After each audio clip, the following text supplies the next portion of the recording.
Schönen guten Morgen und herzlich willkommen auf meinem Kanal Stefan Goldenstein Wildlife. Wir haben heute den 5. Februar 2023 und ich habe heute mal wieder Großes vor. Ich gehe nämlich mit zwei Kollegen an die Küste und den einen Kollegen kennt ihr, das ist der gute Simon vom Birdbeats Podcast und mit dem guten Lars, und zwar dem Birder vom Deister. Die Instagram-Accounts von beiden, die verlinke ich mal in der Videobeschreibung. Und jetzt geht's los. Ich hole Lars ab, danach hole ich Simon ab und danach geht's an die Küste. Viel Spaß beim Video. Hi. Hallo. Ich habe gerade schon den ersten für die Yearlist hier vorne auf dem kleinen Kanal. Gänsesäger. Nice. 3 Stück. Gestern auf Eisvogel. Zunächst ging es an eine Pütte, welche ihr bereits aus dem Schneevideo mit Simon kennt. Der See war wieder mal prall gefüllt mit unterschiedlichsten Vögeln. Neben diversen Entenarten waren hier auch Gänse und Möwen zu beobachten.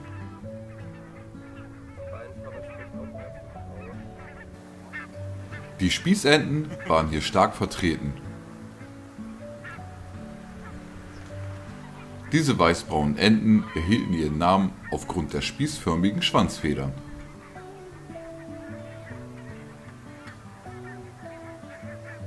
Auch ein paar Graugänse schwammen auf der Pütte.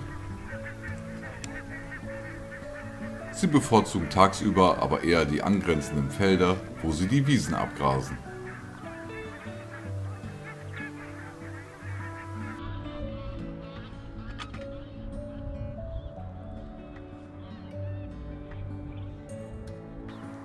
Die Reiherenten kann man besonders durch ihre Färbung gut von anderen Enten unterscheiden. Nur die recht seltene Bergente sieht der Reiherente etwas ähnlich. Doch dazu später mehr. Die Schellenten sind bereits in Balzstimmung. Die Männchen werfen schwungvoll ihre Köpfe in den Nacken, wenn Weibchen in der Nähe sind. Gebrütet wird allerdings in Nordeuropa. Die Reise dorthin steht kurz bevor. Diese beiden Schnatterenten haben den Autopilot angeschaltet, so wie es Rolf von Video Natur sagen würde. Schlafen und gleichzeitig schwimmen ist gar kein Problem. Dieser bunte Kollege ist eine Brandente. Ihr Lebensraum ist das Wattenmeer, wo sie ganzjährig anzutreffen ist.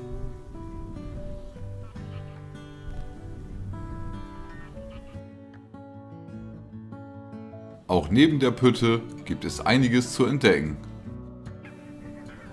Zum Beispiel riesige Trupps von Kiebitzen. Sie sammeln sich derzeit, um gemeinsam in ihre Brutgebiete zurückzukehren.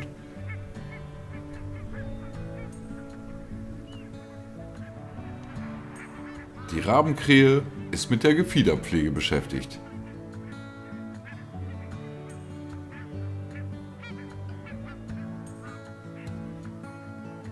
Versteckt hinterm Schilf tummeln sich die Feldhasen.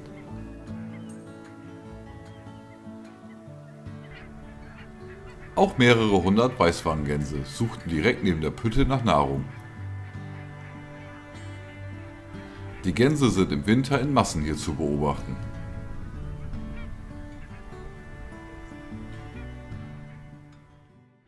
So, wir haben uns hier die altbekannte Pütte nochmal angeguckt und hinter mir seht ihr auch jetzt mal Simon und den Lars. Und hier war ganz gut, also hier ging einiges ab. Hier waren sehr, sehr viele verschiedene Wasservögel. Ich konnte auch einige auf Kamera festhalten. Und der Tag hat gerade erst begonnen. Hervorragend. So, und jetzt fahren wir erstmal weiter. Kein Mensch weiß, wo es uns hintreiben wird. Mal gucken. Oh, jetzt habe ich sie gerade wieder verliebt. Ich war nämlich gerade kurzzeitig vor den Reiherenten. Jetzt ist sie wieder woanders. Hey? Der gute Simon hat mal wieder einen Leifer für mich rausgezaubert. Hattest du eigentlich schon eine, Lars? Ja. Verdammt! Ich bin der Einzige, der sie noch nicht hatte, und zwar ein Bus. Und zwar Simon hat gerade in diesem Landschaftsschutzgebiet hier eine Bergente zwischen den ganzen Reiherenten gefunden. Und das ist auch das erste Mal, dass ich eine Bergente sehen konnte. Und Ja, mal ganz cool die Unterschiede zu sehen zu einer Reiheente. Denn sie ist größer, ne? Habe ich jetzt gelernt. Ein bisschen größer. Sieht man im Video auch ganz gut. Und die hat so einen richtig schönen weißen Schnabelfleck. Heißt das Schnabelfleck? Keine Ahnung. Aber das coolste Merkmal ist tatsächlich am Schnabel die Spitze. Der Schnabel ist ja hellgrau. Ja. Und der Nagel, das ist so die schwarze Spitze, ist halt nur ganz dünn, klein, während er bei der Reiherente eben breiter ist. Daran kann man die auch ziemlich gut unterscheiden. Ja, geil. Cool. Live Und heute. kein Schopf. Ja.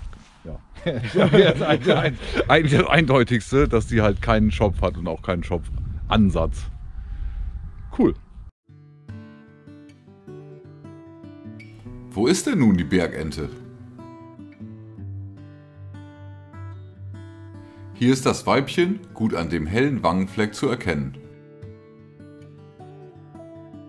Auch ist der Größenunterschied zur Reiherente einigermaßen sichtbar. Wenn man genau hinschaut, ist auch kein Schopfansatz zu erkennen.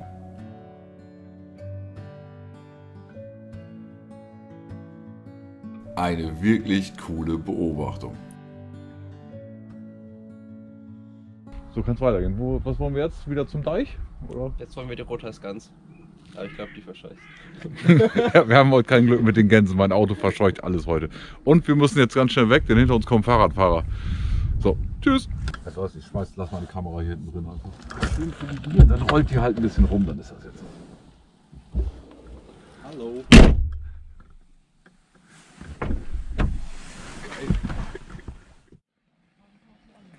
Die Kamera ist wieder im Anschlag. Ein Trupp von Schwänen graste auf einem Feld vor dem Deich. Neben Höckerschwänen waren hier auch ein paar Singschwäne anzutreffen. Die Schnäbel der Höckerschwäne sind rot gefärbt, während die Schnäbel der Singschwäne gelb sind.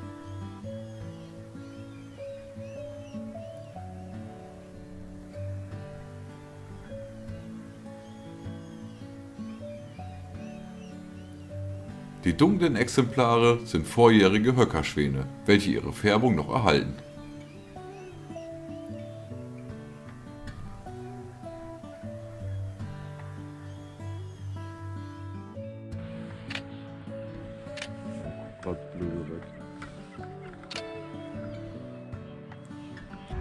Im zweiten Teil des Videos geht es dann direkt ans Meer. Ich hoffe, ihr schaltet dann auch wieder ein. Hier schon mal eine kleine Vorschau.